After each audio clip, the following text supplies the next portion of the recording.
Nak tak saya terangkan macam mana cara buat ujian pendengaran untuk kanak-kanak ataupun bayi baru lahir? Tengok video ni sampai habis. Yang pertama sekali adalah OAE, Auto Acoustic Emission. Yang ni kita buat kepada semua bayi baru lahir. Maknanya daripada umur 1 hari sampai ke 5 hari ataupun 7 hari. Keputusannya sama ada pass ataupun refer. Kalau refer tu kena buat ujian lain dengan lebih lanjut. Kenapa perlu buat saringan kepada bayi baru lahir? Sebab dalam 1000 kelahiran ada 2.8 hingga 2.9 bayi yang boleh dapat masalah kurang pendengaran. Jadi kita kena detect secepat mungkin.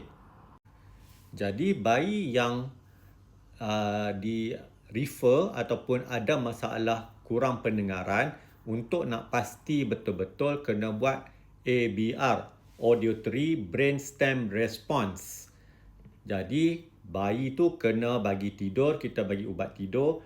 So dia tidur baru kita boleh buat.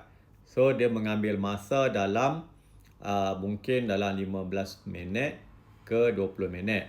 Akan pasang macam wire dan akan keluar result. Result ni dia dalam bentuk gelombang. Okay, ini contoh lagi bayi menjalani ABR. Jadi gelombang yang akan dilihat adalah macam EEG. Dia adalah perjalanan gelombang arus elektrik di dalam otak pergi ke telinga. Jadi kita dapat detect sama ada bayi ni betul-betul mengalami masalah pendengaran ataupun normal.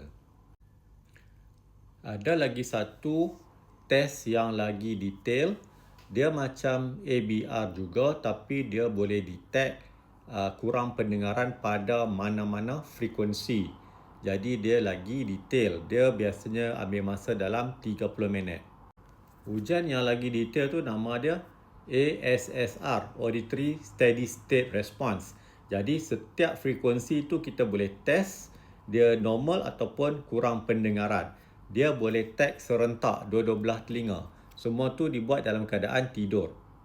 Kita boleh tengok graf yang ASSR tu sama macam graf audiogram PTA, Pure Tone Audiogram. Ini adalah ujian untuk orang dewasa. Okey, tengok dia macam audiogram juga. Jadi setiap frekuensi dapat detect ada normal ataupun kurang pendengaran.